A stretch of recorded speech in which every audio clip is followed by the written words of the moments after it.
Welcome to Tip Tuesday. I had the honor of doing a hair analysis on a client just a few weeks ago, and she was just starting out on her health journey. So first, I give her a ton of credit for doing a hair analysis to find out exactly what her body needs and doesn't need. But then we got into the conversation of kind of where do I start, where do I go from here? So I thought just because she was wondering those tips, perhaps you may be wondering those as well. I know everyone is on at a different point in their health journey. You may have not started your health journey. You may have just started. You may be, a few months in. You may be a year in. You may be a few years in. I am still on a health journey, even as a certified holistic nutritionist and an integrative nutrition health coach. I'm still on a health journey. It's not something you're going to arrive at. It's something that is just a part of your life and something that you're always on. So 5 tips that I shared with her that I thought I would share with you on where you can start with your health journey. So my first tip for you is to stop counting calories and grams of fat. Now, that might be earth-shattering for you. That might be thinking, oh my gosh, what do you mean?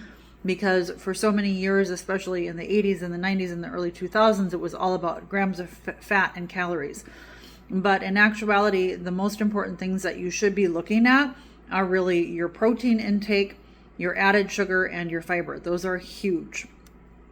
So your protein, you should be aiming for at least 30 grams of protein per meal.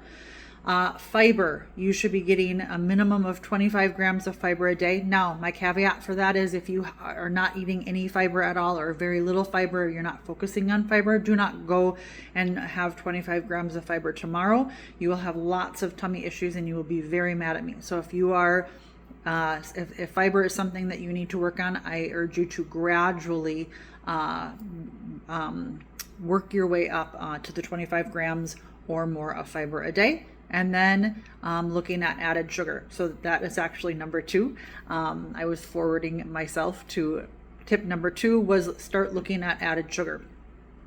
So for added sugar, the American Heart Association recommends women and children should be having no more than 25 grams of added sugar a day. So when you're looking at a nutrition label, you'll see total fat, and then under that it'll say added sugar. So you're looking at your added sugar. So women and children, no more than 25 grams, men, 36 grams of added sugar a day. So it really, really adds up quickly. Here's a perfect example.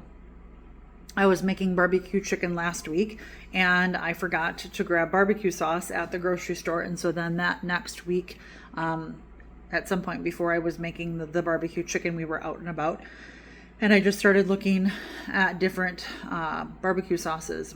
And most of them had 12, 14, 16, 18 grams of added sugar in a serving.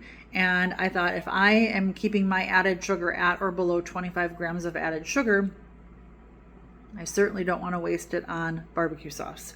So I go for looking for brands and swaps. You can certainly make your own, but if you're looking for convenience, you can easily be finding a brand like Primal Kitchen that has 0 grams of added sugar. You just have to be aware. You have to be looking at the labels and finding those brands that have very little, if no, grams of added sugar.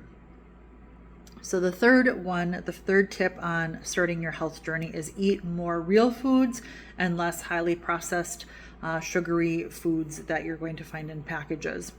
So obviously those come with convenience, right? But just thinking about, could you have a snack with like carrots and hummus instead of a packaged sugary carb?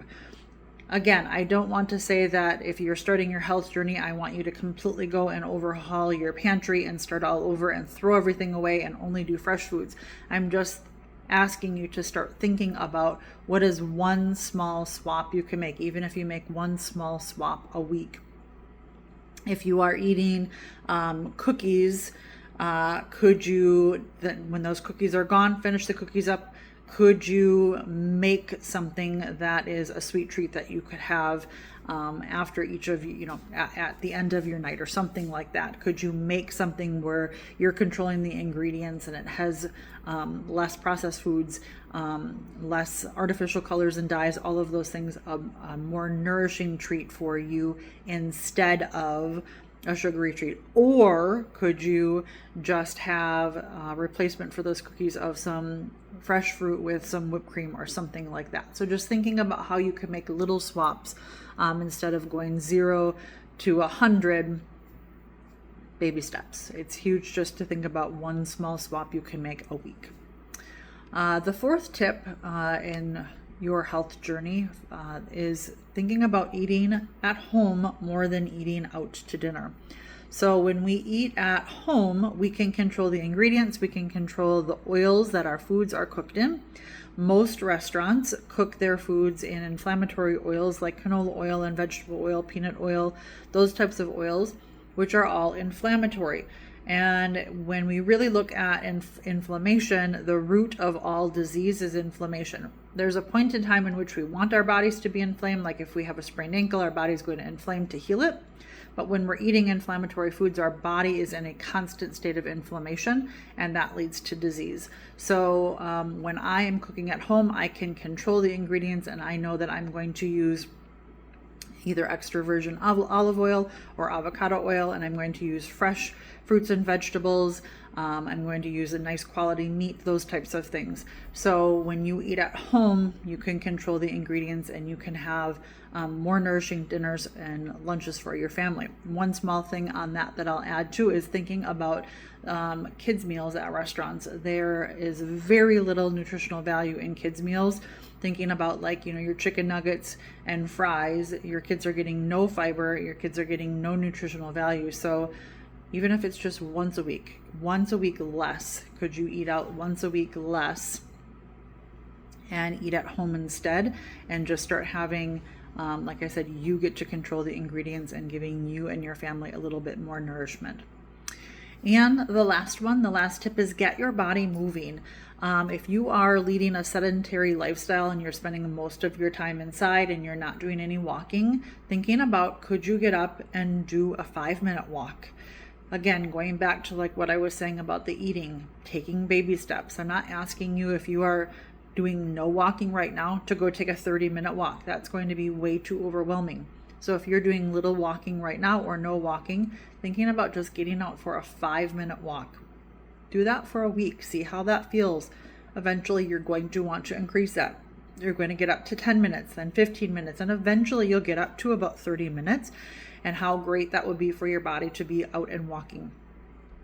In addition to being out and walking, you're getting outside, you're getting fresh air, you're getting vitamin D. And I also say you are never too old to be starting with a weighted vest. I am a huge proponent of a weighted vest. They are doing so many wonders for me as I strength train in my years of perimenopause. So if you're in perimenopause or beyond, menopause, postmenopausal, you are just going to be helping your bone density, because as we age, we lose bone density, and that causes us to fall and lose our independence. So if you are wanting to increase your bone density, no matter what age you are, I highly encourage you to get a weighted vest. I will put a link to my favorite one in the comments. A good rule of thumb is you want one that's at least 5% of your body weight. But no more than 10% of your body weight. So there's lots of options out there.